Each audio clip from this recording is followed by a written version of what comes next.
You unlock your phone and tap the icon. The familiar feed loads, a cascade of smiling faces, vacation sunsets, and life updates. You scroll for 10 minutes. You might even double-tap a few photos, offering a silent nod of approval. But when it comes to the plus button at the bottom of the screen, you freeze. Maybe you have a gallery full of photos you almost posted. You might even have captions written out in your Notes app, edited and re-edited until perfect. But in the end, you discard the draft. You close the app without leaving a trace. To the algorithm, you are invisible. To your friends, you are a ghost. Society often mistakes this silence for laziness or a lack of things to say. They label you a lurker, implying something creepy or passive about you. But a deep psychological analysis reveals something far more complex. Your silence is not an accident. It is a sophisticated cognitive strategy. Today, we are going to deconstruct the psychology of the non-poster. We will explore why you consume without creating and why this makes you unique. This brings us to the first major concept, something psychologists call the passive use paradox. It explains the core conflict of your digital life.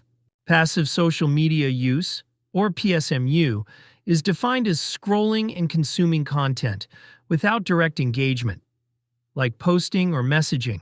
It is silent. Active use, conversely, involves broadcasting your life. The paradox lies in the fact that while passive use feels safer, it is psychologically heavier. Imagine sitting in a darkened theater. You're watching a play where everyone you know is an actor on stage, reciting their best, most rehearsed lines. You are in the audience, invisible. You cannot applaud, you cannot join the scene, and you certainly cannot correct the script. You just sit and watch. This dynamic creates a feedback loop of isolation. Because you don't post, you don't get the dopamine hits of likes and comments that others do. You are denied the social validation that trains the brain to enjoy the platform. Yet you are still exposed to the curated highlight reels of others. This leads to upward social comparison. You compare your internal reality, your boredom, your anxiety, your mess, with their polished external presentation. Understanding this validates your struggle. You aren't antisocial. You are simply trapped in a mode of use that amplifies envy while starving you of connection. However, for many of you, the silence isn't about envy. This leads us to point number 2, the phenomenon of impression management anxiety.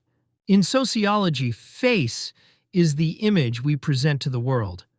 For the non-poster, the risk of losing face is often far higher than the reward of gaining likes. This is driven by a cognitive process called the privacy calculus. Every time you think about posting, your brain runs a lightning-fast risk assessment. Imagine you take a selfie. Immediately, a voice in your head starts the interrogation. Does this look vain? Will my coworker see this? Is it funny? You engage in a behavior known as delete and retreat. You upload the photo, type the caption, stare at it for 60 seconds, and then delete everything. This isn't just indecision. It is a form of perfectionism. You have such high standards for social performance that you prefer silence to mediocrity. You are protecting yourself from the spotlight effect, a bias where we overestimate how much others notice our flaws. You stay dark to stay safe. But there's a different type of silence, one born of energy conservation. This brings us to point number 3, the introvert's energy economy. It is a common misconception that introverts are shy. In reality, introversion is about how you process stimulation. Socializing is expensive for you. For an extrovert, posting is an energy gain.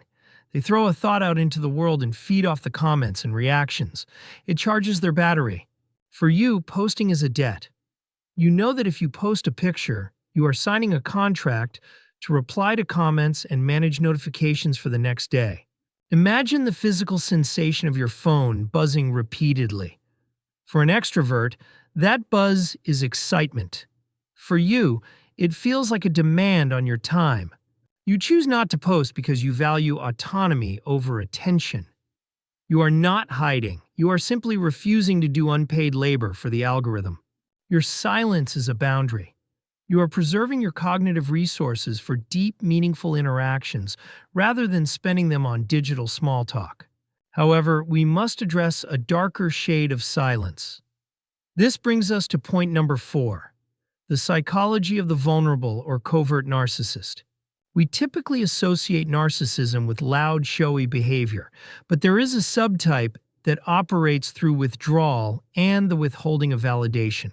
This personality type feels a sense of entitlement, but lacks the thick skin to handle criticism.